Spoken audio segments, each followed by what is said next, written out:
Mateus. No primeiro vídeo, vimos como Mateus apresentou Jesus como o Messias da linhagem de Davi e como um novo mestre com autoridade como Moisés. E também como Emanuel, que em hebraico significa Deus conosco. Depois que Jesus anunciou e ensinou a chegada do reino de Deus, e depois que ele trouxe o reino para a vida cotidiana do povo de Israel, vimos que Jesus foi aceito por muitos, mas rejeitado por outros, especialmente pelos líderes religiosos de Israel, os fariseus. Então, a grande pergunta é como esse conflito entre Jesus e os líderes de Israel se desenrolará.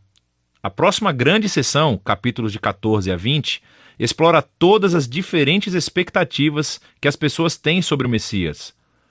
Então Jesus continua curando pessoas enfermas e 2 vezes ele até milagrosamente fornece comida para as multidões no deserto. Uma é composta de judeus e a outra uma multidão não judia. E esse sinal é muito semelhante àquilo que Moisés fez por Israel no deserto. E assim todas essas pessoas estão empolgadas com Jesus. Eles acham que ele é o grande profeta e o Messias, mas não os líderes religiosos. A visão que eles têm do Messias é baseada nas passagens que encontramos em Salmos 2, ou Daniel capítulo 2, sobre um Messias vitorioso, que libertará Israel e derrotará os opressores pagãos. E do ponto de vista deles, Jesus é um falso mestre. Ele está blasfemando sobre quem ele é. E então, há histórias aqui sobre eles aumentando sua oposição, tramando um plano para matá-lo. E assim, em resposta, Jesus se retira. E começa a ensinar a seus discípulos mais próximos o que significa ser o Messias de Israel, porque ele não é quem as pessoas estão pensando. Então Jesus pergunta a seus discípulos no capítulo 16, quem vocês acham que eu sou? E Pedro dá a resposta certa aparentemente. Ele diz, bem, você é o Messias, o Filho do Deus vivo. Contudo, fica claro que Pedro está pensando em um rei que reinará vitoriosamente através do poder militar. E Jesus desafia Pedro dizendo, sim, eu me tornarei rei, mas de uma maneira diferente.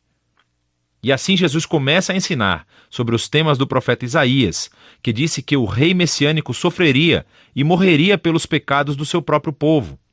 E assim Jesus estava se posicionando como um rei messiânico, que reina se tornando um servo e que daria a sua vida por Israel e pelas nações. Bom, Pedro e os discípulos praticamente não entendem. E assim Jesus entra no 4º bloco de ensinamentos, seguido por uma série de ensinamentos depois disso. E estes são todos sobre a natureza do reino invertido messiânico de Jesus, que inverte todos os nossos sistemas de valores. Assim, na comunidade do rei servo, você ganha honra servindo aos outros. E em vez de se vingar, você perdoa e faz o bem aos seus inimigos. E no reino de Jesus, você ganha verdadeira riqueza, dando a sua riqueza aos pobres. Para seguir o Messias servo, você deve se tornar um servo. Na próxima sessão, vemos os 2 reinos entrarem em conflito, o reino de Jesus e o do líder de Israel. Jesus vem a Jerusalém para a Páscoa, cavalgando em um jumento, e as multidões o saúdam como Messias. E Jesus imediatamente marcha para o pátio do templo e cria esse enorme alvoroço que interrompe os sacrifícios diários. Suas ações falam mais alto do que suas palavras aqui. Como rei de Israel, Jesus estava afirmando sua autoridade real sobre o templo, o lugar onde Deus e Israel se reuniam.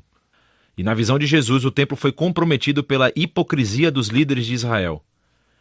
E aqui ele está desafiando a autoridade deles e, naturalmente, eles estão profundamente ofendidos.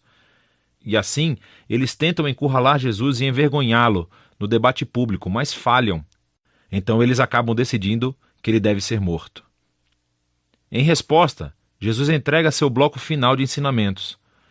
Primeiro ele oferece uma crítica impetuosa aos fariseus e sua hipocrisia. E depois ele chora por Jerusalém e a sua rejeição a Deus e o seu reino. Então Jesus se retira com os discípulos e começa a dizer-lhes o que acontecerá. Ele será executado por esses líderes. Mas ao fazer isso, eles criarão a sua própria morte.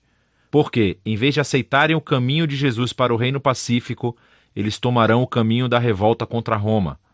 E assim Jerusalém e o seu templo serão destruídos. Porém, Jesus diz que este não é o fim da história. Ele será vindicado após a sua morte por sua ressurreição. E um dia ele retornará e estabelecerá o seu reino sobre todas as nações.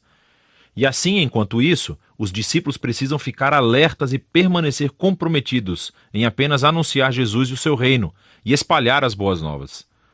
E assim, com tudo isso nos ouvidos dos discípulos, a história chega ao clímax.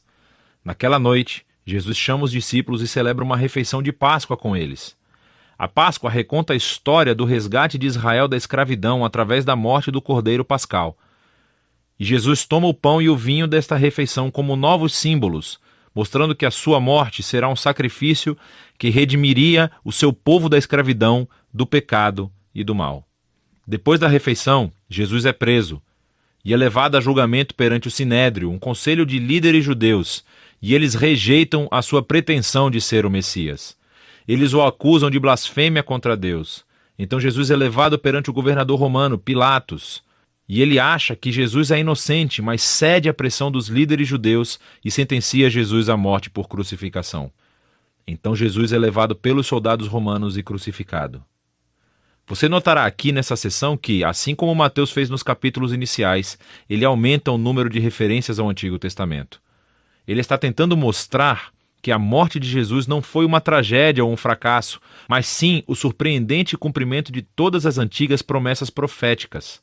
Jesus veio como o Messias servo mencionado por Isaías. Ele foi rejeitado pelo seu próprio povo, mas em vez de julgá-los, ele foi julgado em seu lugar, suportando as consequências dos seus pecados. Então, a cena da crucificação chega ao fim e o corpo de Jesus é colocado em um túmulo. Mas o livro termina com uma reviravolta surpreendente, o último capítulo. Os discípulos descobrem no domingo de manhã que o túmulo de Jesus está vazio. E então, de repente, as pessoas começam a ver Jesus vivo dentre os mortos. E o livro conclui com Jesus ressuscitado, dando um ensinamento final, chamado a Grande Comissão.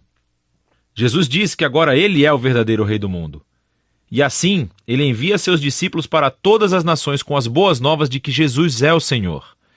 E que qualquer um pode se unir ao reino sendo batizado e seguindo seus ensinamentos. E ecoando de volta até o seu nome Emanuel, Deus conosco, do capítulo 1, as últimas palavras de Jesus no livro para os seus discípulos são: eu estarei com vocês. É uma promessa da presença de Jesus até o dia em que ele finalmente retornará. E este é o Evangelho segundo Mateus.